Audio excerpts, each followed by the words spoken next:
Hello everyone, we are having here Shipra Vyas who has secured a rank 26 in this HP Allied Examination 2020 और बहुत कम as में इन्होंने इस examination को qualify किया है और पूरी पढ़ाई इन्होंने अपनी सेल्फ स्टडी के द्वारा ही परस्यू करी और बहुत हार्ड वर्किंग। और जैसा कि इन्होंने बताया भी है मेरे को पहले कि कोई हॉबी रखने का समय नहीं था क्योंकि बहुत ज्यादा पढ़ाई में जो है लीन रही अपने। तो please welcome Shipra Vyas and let's ask her to introduce herself कि वो अपनी एजुकेशनल क्वालिफिकेशन, अपने पेरेंट्स के बारे में, अपने नेटिव प्लेस के बारे में थोड़ा सा हमें डिस्क्रिप्शन में बताएं। First of all sir, thank you for having me today here. मैं कुल्लू डिस्ट्रिक्ट से बिलोंग करती हूँ। कुल्लू और मनाली के बीच में एक जगह है कटराइंग, जहाँ मेरा घर है। मेरे फादर आईपीएच डिपार्टमेंट में क्लर्क हैं। मेरी मदर हाउसवाइफ है। मेरी दो बहनें हैं, एक जो छोटी है वो स्कूल में है, बड़ी इंजीनियर है। और क्वालिफिकेशन की बात करें तो मैंने बीएससी एंड एमएससी की हुई है बॉटनी में। That's it. Alright alright alright Shipra. और कहाँ से आपने अपना graduation and post graduation complete किया? स्कूलिंग आपकी कहाँ से रही? स्कूलिंग मेरी 10th तक मैंने यहाँ गवर्नमेंट स्कूल है मेरे ही गांव में, वहां से की हुई है। प्लस वन प्लस टू मैंने कुल्लू से की है, अरुणोदय सीनियर सेकेंडरी स्कूल है वहां से। फिर ग्रेजुएशन मैंने जीडीसी कुल्लू से ही की। और पोस्ट ग्रेजुएशन के लिए मैं चंडीगढ़ गई थी, पीयू के अंडर एक गर्ल्स कॉलेज है, वहां से मैंने पोस्ट ग्रेजुएशन की है बॉटनी में। Alright alright Shipra. अच्छा, जनरली क्या होता है कि जैसे आपके पिताजी भी एक गवर्नमेंट डिपार्टमेंट में हैं, माताजी हाउसवाइफ हैं और आपकी बड़ी सिस्टर आईटी में जॉब करती हैं, इंजीनियर हैं। तो हाँ जी। आपको आपको कहाँ से रुझान आया कि जो है मैं एक एडमिनिस्ट्रेटिव सर्विसेज की तरफ जाऊँ और बॉटनी के बल्कि आप स्टूडेंट हैं, है ना, कि पूरा ही जो है एकेडमिक की तरफ आपका रुझान होना चाहिए था लेकिन वो नहीं है। हमने देखा कि आप जो है एडमिनिस्ट्रेटिव फील्ड में है। तो किस पर्टिकुलर व्यक्ति ने, किस पर्टिकुलर वाक्या ने आपको आकर्षित किया इस एग्जामिनेशन की तरफ? सर, व्यक्ति की बात करें तो मेरे जो फादर हैं वो हमेशा मुझे इंस्पायर करते आए हैं, मुझे बताते आए हैं कि कुछ बड़ा करना है लाइफ में। उसके अलावा इंसिडेंट मेन है मेरी लाइफ में जो हुआ था। एक्चुअली मैं जो बनना चाहती थी, मैं शुरू से डॉक्टर बनना चाहती थी, ऑनेस्टली बताऊं तो। सारे मेडिकल पर मेडिकल वालों का जो है हाँ जी, एक हाँ ख्वाब जी, अवश्य तभी रहता है। हाँ जी, तभी मैंने मेडिकल भी रखा था, जबकि मेरे आर्ट्स के सब्जेक्ट बेटर थे। मैंने मेडिकल ले लिया just to become a doctor. तो उसके बाद पहला झटका तो लगा जब एमबीबीएस नहीं हुआ। वो लाइफ का पहला झटका था।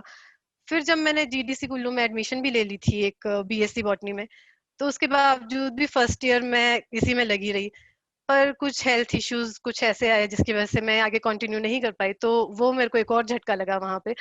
पर तब मैंने रियलाइज किया कि अभी हार मानने का टाइम नहीं है। तो जब मैं 19 साल की ही थी, तभी मैंने डिसाइड कर लिया था कि चाहे मैं आगे, एमएससी भी मेरा था कि मैं करूंगी, पर उसके बाद मुझे इसी फील्ड में आना था, एडमिनिस्ट्रेशन में ही आना था, कुछ बड़ा ही करना था। और उसके लिए मेरी फैमिली भी सपोर्टिव रही है। स्पेशली मेरे पापा, उन्होंने हमेशा बोला है कि इस फील्ड में जाना है, चाहे अभी एमएससी में टाइम लग जाएगा पर स्टिल जाना यहीं पे ही है। तो इसी तरह से मैं इस डायरेक्शन में आई, और मेरा हमेशा से, एक बार जब मैं डॉक्टर नहीं बनी तो सेकंड मेरा एम यही रहा था। तो कोई सेकंड थॉट्स थे ही नहीं। Alright alright. अरे काफी मोटिवेटिंग रहा आपका जो है कॉलेज का सफर। और हाँ जी, एक कम कम उम्र से ही आपने जो है ठान लिया था कि इस एग्जामिनेशन या इस पर्टिकुलर फील्ड में ही आपने काम करना है। तो हाँ दैट्स जी। That's very good. और आप जो व्यक्ति अभी कॉलेज में हैं या जो अभी शायद कॉलेज पास आउट हो रहे हैं, तो उनके लिए क्या आपका पीस ऑफ एडवाइस रहेगा कि कैसे अर्ली स्टार्टर बन के वो इस एग्जामिनेशन को आपकी तरह एक कम एज में ही क्लियर कर सकते हैं? उन्हें तो मैं यही एडवाइस करूंगी कि अभी आप कुछ भी कर रहे हो, कोई भी आप कोर्स परस्यू कर रहे हो, तो साथ साथ में आप थोड़ा सा अवेयर रहो। मैं जानती हूँ कि जैसे मैं जब बीएससी एमएससी कर रही तो मेरे पास टाइम ही नहीं होता था कुछ और ये सब पढ़ने का। पर कहीं ना कहीं मैं अवेयर थी और अपने आप को याद दिलवाती रहती थी कि ये मेरा एम है। तो मैं उनसे भी यही कहूंगी कि थोड़े बहुत रहा करो, अपने एम को याद करते रहा करो कि आप कुछ भी कर रहे हो, आपका अल्टीमेट एम क्या है। और साथ साथ में थोड़ा सा पढ़ भी लेंगे, थोड़ा सा जर्नल, तो वो ठीक रहेगा। वैसे करके आप अवेयर रह सकते हैं उसके बारे में। ऑलराइट शिप्रा। अच्छा, आप अपने अंदर क्या वो खूबियां देखती हैं, क्या वो स्ट्रेंथ देखती हैं कि जिनकी वजह से आपको लगता है कि हाँ, ये एग्जामिनेशन आप इतने कम समय में क्लियर कर पाई हैं, और सेल्फ स्टडी में, जिसमें जो कि मेरा पर्सनल एक्सपीरियंस भी है कि सेल्फ स्टडी में अमूमन हमें समय ज़्यादा लगता है, लेकिन आपके केस में देखें या हमारे और भी सिलेक्टेड कैंडिडेट हैं जैसे आकांक्षा हैं, जैसे यामिनी है, इन्होंने सेल्फ स्टडी के द्वारा ही इस एग्जामिनेशन को और आपकी तरह कम एज में क्लियर किया है। तो क्या वो आप स्ट्रेंथ देखती हैं अपने अंदर, या क्या वो खूबियां आप देखती हैं? सर मेरी बिगेस्ट स्ट्रेंथ तो मेरा हार्ड वर्क ही है, जो बचपन से बहुत छोटी उम्र से रहा है। मेरे लिए कभी भी कोई भी एग्जाम छोटा नहीं रहा है, चाहे वो कुछ भी रहा हो। मुझे पता था मुझे इस फील्ड में आना है, लेकिन फिर भी मैंने अपनी जो बीएससी एंड एमएससी थी वो मैंने बहुत अच्छे से की, वहां भी मैंने बहुत अच्छे से पढ़ा, अच्छे मार्क्स मेरे आए। तो मुझे लगता है कि मेरी हार्ड वर्क ही ऐसी स्ट्रेंथ है जिसने मुझे बहुत ज्यादा, मतलब मुझे कम समय में जिससे मैं क्लियर कर पाई ये एग्जाम को। और उसके साथ साथ जो मैंने प्रिपरेशन में सीखा वो थी मेरी कंसिस्टेंसी। मैंने जब मैं प्रिपरेशन में आई थी तो मैंने फर्स्ट डे ही ये डिसाइड किया था कि आई विल बी कंसिस्टेंट। चाहे कुछ भी हो मैं हर दिन पढ़ूंगी, चाहे 2 घंटे पढूं, 1 घंटे पढूं, पर एक भी दिन मिस नहीं करना है। Very well said. तो वो मेरी बिगेस्ट स्ट्रेंथ थी, हमेशा से रही है। नहीं, बिल्कुल ठीक है कि कंसिस्टेंसी, डिसिप्लिन, हार्ड वर्क, हाँ और जी। मुझे लगता है कि ये 3 पिलर हैं जिसकी वजह से हम शायद एडमिनिस्ट्रेटिव सर्विसेज ही नहीं, कोई भी एग्जाम लाइफ में या कुछ भी हम बनना चाहें, तो ये मूल तत्व हैं जो सेम रहेंगे हर जगह पे। आपके लिए जैसे जब आप प्रिपरेशन भी कर रही थी, क्योंकि मॉडल भी आपका सेल्फ स्टडी रहा, और आप शायद उतने ज्यादा कनेक्टेड भी नहीं थे कि आप कोई बड़े शहर में नहीं रह रहे, है ना, आपने अपने घर पे बैठ के तैयारी करी है। तो ये पूरी तैयारी, ये पूरी जर्नी में कौन आपके दोस्त रहे या आपके माता पिताजी रहे जिन्होंने बहुत आपको इमोशनल और एकेडमिक सपोर्ट, ये कहाँ से आप ड्राइव कर रहे थे? सर वैसे सोर्स ऑफ इंस्पिरेशन तो बहुत लोग रहे हैं, टाइम एंड अगेन काफी लोगों ने मुझे हेल्प किया है, लेकिन सबसे ज्यादा अगेन मैं अपने फादर की ही बात कहूंगी। एक्चुअली जो उनका कॉन्फिडेंस जितना मुझ पे रहा है मुझे खुद पे भी नहीं था। अच्छा। हर एग्जाम से पहले वो यही कहते थे कि तेरा क्लियर हो जाएगा। प्रिपरेशन में आई, जितने भी एग्जाम दिए उन्होंने बोला क्लियर हो जाएंगे, और वो सच में क्लियर हो गए। मुझे खुद भी, मुझे बहुत हैरानी होती है कि जस्ट मुझे 1 ही साल हुआ है प्रिपरेशन में, तो एग्जाम्स क्लियर होते गए। तो वो शायद मेरे फादर का मुझ पे यकीन ही था, विश्वास था, जिसने मुझे एक कैटलिस्ट रहा वो मेरी लाइफ में, मुझे एक हिम्मत प्रोवाइड की। तो मेरी फैमिली और मोस्ट इम्पोर्टेंटली मेरे फादर ही हैं जिन्होंने मुझे स्ट्रेंथ दी है इस पूरी प्रिपरेशन में। चलो, ये एक अच्छा माध्यम भी है जिसके द्वारा जो है आप उन्हें थैंकफुल भी हो सकते हैं आज। अ, हाँ जी। अच्छा शिप्रा, जैसे इस पूरी जर्नी में आपने देखा कि आप बॉटनी के स्टूडेंट रहे हैं, विद्यार्थी आप बॉटनी के हैं, लेकिन सब्जेक्ट हमने ज्योग्राफी भी पढ़ी, हमने पॉलिटी भी पढ़ा, है ना, और इंटरनेशनल रिलेशंस भी पढ़ा, इतने सारे नए नए सब्जेक्ट्स पढ़े जो शायद आपके एकेडमिक में नहीं थे। तो इन सारे सब्जेक्ट में और इस पूरी प्रिपरेशन ने, दोनों ने, एक तो सब्जेक्ट और पूरी प्रिपरेशन में कैसे हाई एंड लो आते हैं, कई बार नहीं सिलेक्शन होता जो है, हमारा दिल टूट जाता है और हम कहीं ना कहीं हिम्मत हारते हैं। तो इस पूरी जर्नी ने आपको कैसे एक अच्छा व्यक्ति और एक इवॉल्व व्यक्ति बनने में हेल्प करी? सर एक्चुअली मैं जो पास्ट 1.5 ईयर मेरी लाइफ का रहा है, मैं बहुत थैंकफुल हूँ इसमें कि मैं इस फील्ड में आई। बहुत कुछ सीखा मैंने, मतलब बहुत कुछ सीख के मैं यहाँ से जा रही हूँ। हर एक जो इवेंट हुआ मैंने काफी ज्यादा उसमें सीखा, क्योंकि जब मैं फर्स्ट टाइम आई थी और मेरा फर्स्ट डे मैंने पढ़ा था, तो मुझे कुछ समझ ही नहीं आ रहा था कि कैसे करना है। और बहुत सी जनरल सी चीजें थी जो मुझे नहीं आती थी, करंट से कुछ लेना देना ही नहीं रह गया था जब मैं बीएससी एमएससी कर रही थी। तो ये अप्स एंड डाउन्स तो आए हैं, पर मेरे, चाहे मुझे पढ़ना ज्यादा पड़ा, इसमें ज्यादा टाइम देना पड़ा, बाकी लाइफ मेरी थोड़ी सी साइड हो गई थी, लेकिन मैं फिर भी सबसे ज्यादा खुश मैं इन पास्ट 1.5 साल में ही रही हूँ जब मैं प्रिपरेशन में आई हूँ। अप्स एंड डाउन जरूर रहे होंगे, पर बहुत कुछ सीखा है, जो लाइफ के टूवर्ड्स राशनल अप्रोच है, जो अच्छे व्यूज है, बहुत कुछ। मैं काफी कुछ सीख के जा रही हूँ यहाँ से, और अभी और भी सीख ही रही हूँ और सीखना भी है आगे। तो मैं तो यही कहूंगी कि बहुत कुछ सीखा है, और आई एम वेरी हैप्पी कि मैं इस एरिया में, इस डायरेक्शन में आई और इतना कुछ मुझे सीखने को मिला। नहीं नहीं, बिल्कुल बिल्कुल, बहुत अच्छी बात आपने कही। अच्छा, आज से 2 साल पहले वाली शिप्रा जो कि कॉलेज से जस्ट पास आउट है, और आज शिप्रा जो है रैंक 26 है हमारे पास, तो इन दोनों शिप्रा में क्या फर्क है, क्या जो है तब्दीली आई है 2 सालों में? सर बहुत ज्यादा फर्क है। पहले तो मैं, बचपन से ही मैं पढ़ने में अच्छी थी, पर वो कॉन्फिडेंस मुझ में था ही नहीं। आज मैं आपके सामने बोल भी पा रही हूँ, तो ये भी रीजन कहीं ना कहीं इसके पीछे मेरी ये स्टडीज ही है। यही मुझ पे कॉन्फिडेंस लाई, मैं खुद पे कॉन्फिडेंट हो पाई कि मैं कुछ कर सकती हूँ, और बहुत डिफरेंस है। मैंने सोचा भी नहीं था ऐसा कभी कि मेरा फर्स्ट अटेम्प्ट में हो जाएगा। मैं तो यही सोच रही थी मेरा प्री हो जाए, बहुत बड़ी बात है।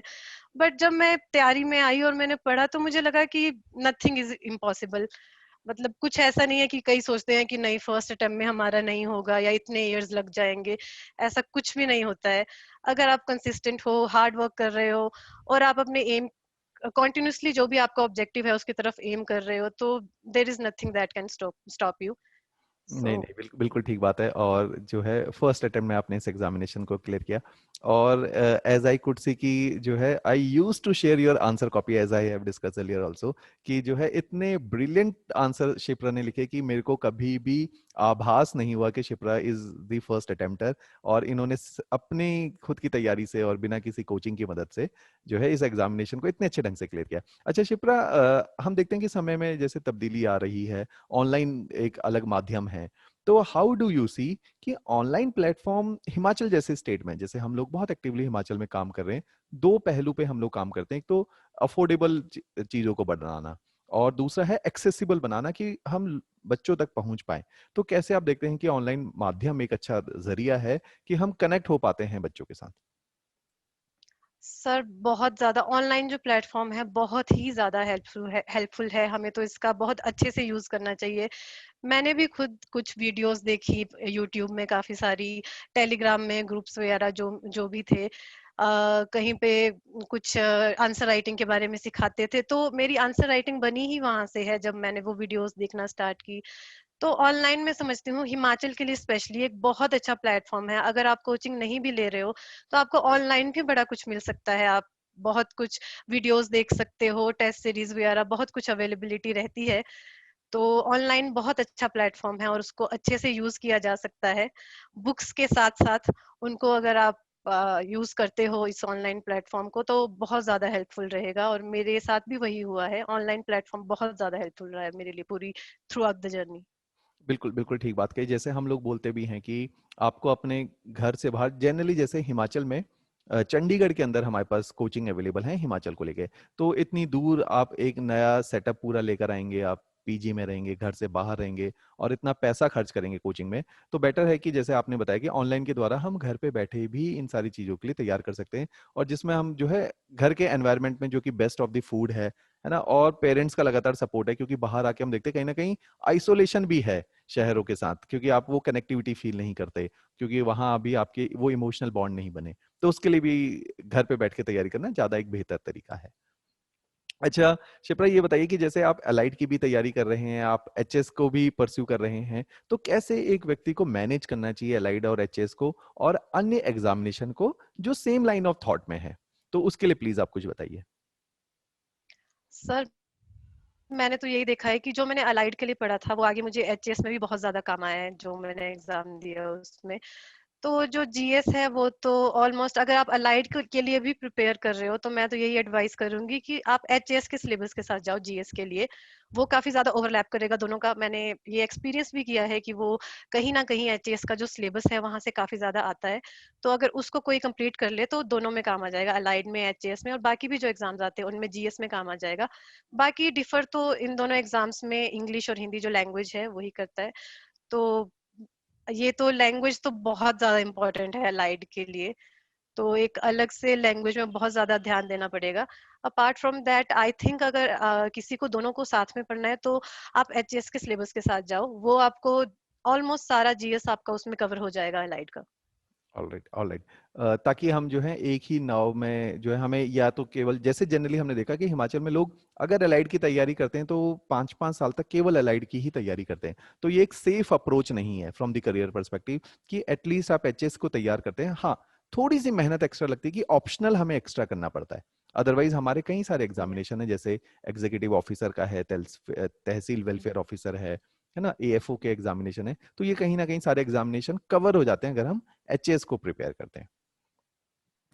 अच्छा अच्छा शिप्रा, माना कि आप कहते हैं कि आपकी कोई हॉबीज नहीं रही, फिर भी what would you like to, जब आपको लगता है कि आप एक सिविल सर्वेंट अब बन गई हैं और आप सर्विसेज में चाहेंगी, अब आप वो समय अफोर्ड कर सकती हैं शायद, कि अब आप कोई हॉबी रखें, है ना, या आपका कोई इंटरेस्ट हो सकता है, तो व्हाट इज दैट इंटरेस्ट? जो शायद आप अब तक परस्यू नहीं कर पाई क्योंकि आप लगातार पढ़ती रही हैं? सर सबसे पहला तो यही है कि मैं कहीं घूमने नहीं जाती थी, तो अब मैं टाइम निकाल के वो करूंगी। Himachal is a beautiful state, beautiful. मेरे कुल्लू डिस्ट्रिक्ट में ही बहुत सारी ऐसी जगह जो मैंने अभी एक्सप्लोर नहीं की है, तो मैं अवॉइड करती थी जाना पहले से। जैसे मैंने बताया कि हर एग्जाम में बहुत सीरियसली लेती थी, और साइंस में तो वैसे भी हम throughout the year busy रहते प्रैक्टिकल्स एंड ऑल में। तो अब मैं वो करूंगी। बाकी पास टाइम तो like I have a pet, उसके साथ मेरा हो जाता है। I I love animals, I love feeding them. So वो मेरा पास टाइम है। This is one of the hobbies जो मुझे काफी ज्यादा मेरा टाइम पास कर लेती है और स्ट्रेस बस्टर की तरह भी काम करती है। Okay okay okay. अच्छा Shipra, what would you advise for the upcoming aspirant जो अभी कॉलेज में हैं या जो अभी शायद पास आउट हो गए, उनको लास्ट पीस ऑफ एडवाइस कि क्या करना चाहिए या क्या नहीं करना चाहिए कि वो शायद आपकी कुछ गलतियों से सीख पाए और वो गलती ना दोहराएं, तो वो क्या रहेगा आपके लिए? सर जो मैंने गलती की वो तो यही था कि मैं कॉन्फिडेंट नहीं रह पाई। अब जब मेरे रिजल्ट आए उसके बाद में कॉन्फिडेंस मुझ में आया है, तो मैं यही कहूंगी कि टेंशन नहीं लेनी है, चाहे आप किसी भी फील्ड से हो। आपको खुद पे विश्वास रखना है। और मैं जो एडवाइस देती हूँ मेरी तो हमेशा से यही रहती है कि hard work is something that is really very important. वही आपकी नैया पार लगा सकता है। Hard work and consistency, these two things are जो मैंने अपनी throughout the journey follow की है। तो मैं तो यही जो अपकमिंग एस्पिरेंट्स हैं जो या अभी जिनसे पेपर क्लियर नहीं हुआ, उनको यही कहना चाहूंगी, कभी भी होप लूज मत करो। कंसिस्टेंट रहो, हार्ड वर्क करते रहो। Hard work always page of. मुझे अभी एक दो दिन में यही पता लगा है, hard work always always page of. तो बस हार्ड वर्क करो, कंसिस्टेंट रहो, अपने ऊपर विश्वास रखो और स्ट्रेस मत लो। कभी ना कभी हो ही जाएगा, किसी किसी ना किसी फील्ड में जहां आपको जाना होगा आप डेफिनेटली जाओगे। बस हार्ड वर्क और कंसिस्टेंसी, ये दो चीजें हैं, उनको अपनी लाइफ में अपना लीजिए बस। Okay okay, thanks a lot Shipra for being with us, और इतनी वैल्यूएबल पीस ऑफ एडवाइस आपने हमारे साथ और हिमाचल के एस्पिरेंट्स के साथ शेयर करी। Thanks a lot Shipra, thanks a lot. Thank you sir, thank you for having me.